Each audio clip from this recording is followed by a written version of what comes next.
Le premier donc qu'il faut absolument voir, c'est All for the Winners, réalisé par Jeff Lowe et Corey Yuen, parce que All for the Winners, ça marque le premier film dans lequel l'humour de Stephen Chow est vraiment défini, dans lequel il a trouvé son style Moleito, dans lequel il a trouvé ses meilleurs partenaires avec lesquels il va pouvoir travailler énormément par la suite. Et évidemment parce qu'on a tout un tas d'excellents gags.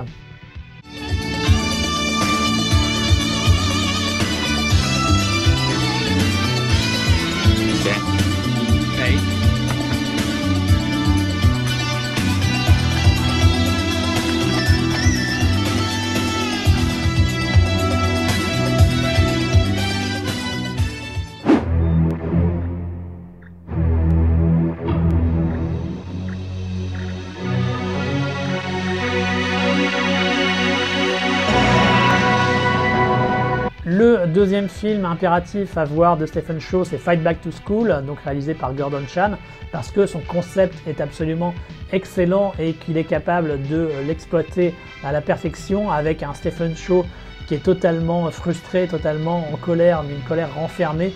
qui donne lieu à de multiples gags excellents et donc grâce à bien exploité, comme j'ai dit, par un Gordon Chan qui est là avec la totalité de ses moyens.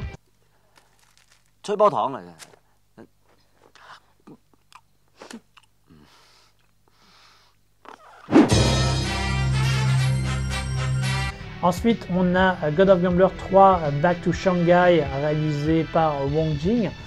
parce que c'est le meilleur film tiré du God of Gambler à mon avis, avec un côté parodique du Shanghai des années 1930 mis à une sauce ultra délirante, une sauce Stephen Chow dans lequel Stephen Chow est capable de s'affranchir quelque part de la mauvaise influence de Wong Jing et vraiment de donner le meilleur de lui-même, d'être capable d'utiliser les éléments fournis par Wong Jing mais pour se les réapproprier et pour les refaire à sa manière avec une classe et un talent comique bien supérieur.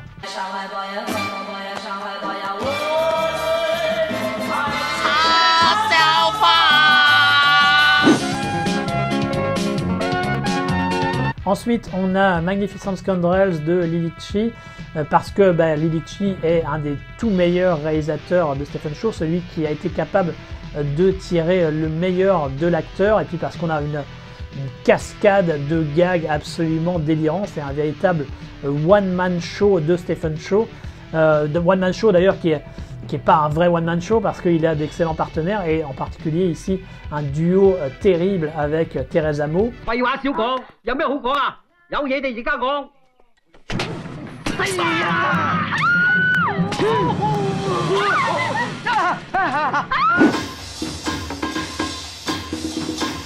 Ensuite, on a Flirting Scholar. Flirting Scholar, grâce à son rythme absolument incroyable qui est maintenu des débuts jusqu'à la fin avec une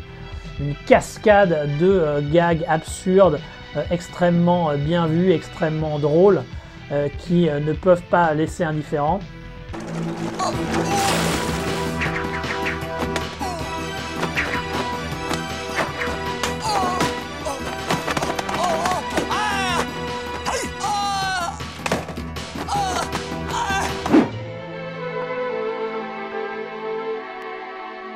Ensuite, on a les deux Chinese Odyssey parce que c'est un des films les plus ambitieux de Stephen Chow, parce qu'il parvient à changer de ton, à changer de genre avec une dextérité absolument incroyable, et parce qu'on a donc tout un tas d'émotions différentes qui sont présentes à la vision du film, et qu'il parvient également à conserver l'esprit de la légende du roi singe.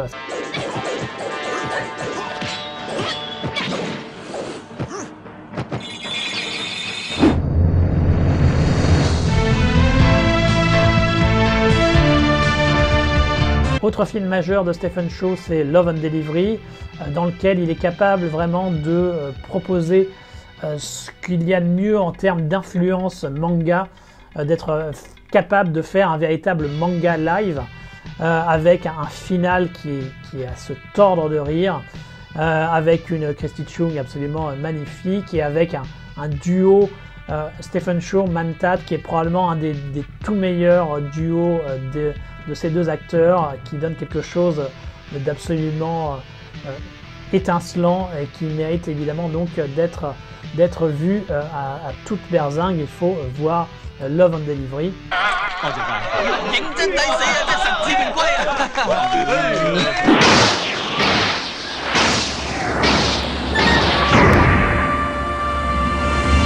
On continue avec God of Cockery, God of Cockery, mon Stephen Chow préféré, donc évidemment il ne peut qu'être présent ici dans ce récapitulatif des 10 meilleurs Stephen Chow à voir impérativement, grâce à l'utilisation qu'il fait de la cuisine et de la nourriture, qui est toujours un sujet qui est fascinant et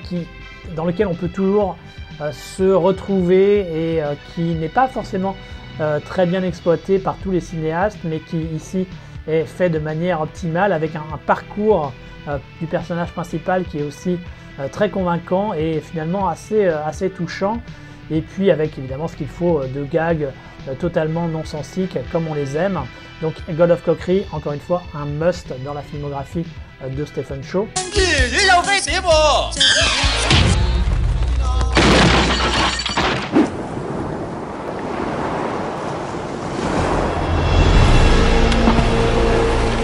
Le duo Stephen Chow-Lee Ritchie, c'est vraiment le duo vedette derrière la caméra, puisque à nouveau on doit citer dans cette liste des 10 meilleurs films de Stephen Chow King of Comedy grâce à sa déclaration d'amour pour le cinéma au sens large et tout particulièrement pour le cinéma de Hong Kong de son âge d'or, avec un personnage encore une fois très touchant, mais tout un tas de gags absolument géniaux, et puis une relation tout à fait réussie avec une Cecilia Chung pétillante, innocente et tout à fait charmante, et donc cette combinaison de ces facteurs fait que King of Comedy mérite d'être dans ce top 10 des meilleurs films de Stephen Chow.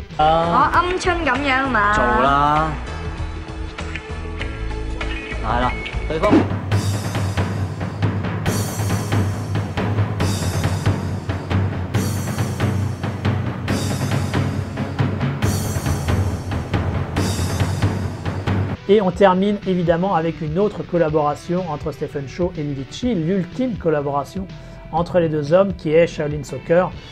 puisque c'est le film qui a permis de le rendre populaire à travers le monde. Alors peut-être pas assez, peut-être pas autant qu'on le souhaiterait, mais qui a quand même permis à ce que une grande partie du grand public sache un peu qui est Stephen Chow, et parce que c'est un film qui reprend cet esprit manga tout en faisant un côté film de sport, qui est capable d'avoir tout un tas de tons différents, donc ce qui fait la marque de fabrique des meilleurs Stephen Chow, avec également un aspect production value supérieur peut-être à ce qu'il faisait durant la première moitié des années 1990, et donc tout ça marche du tonnerre de Dieu et ça donne un film qui est excellentissime et qui est donc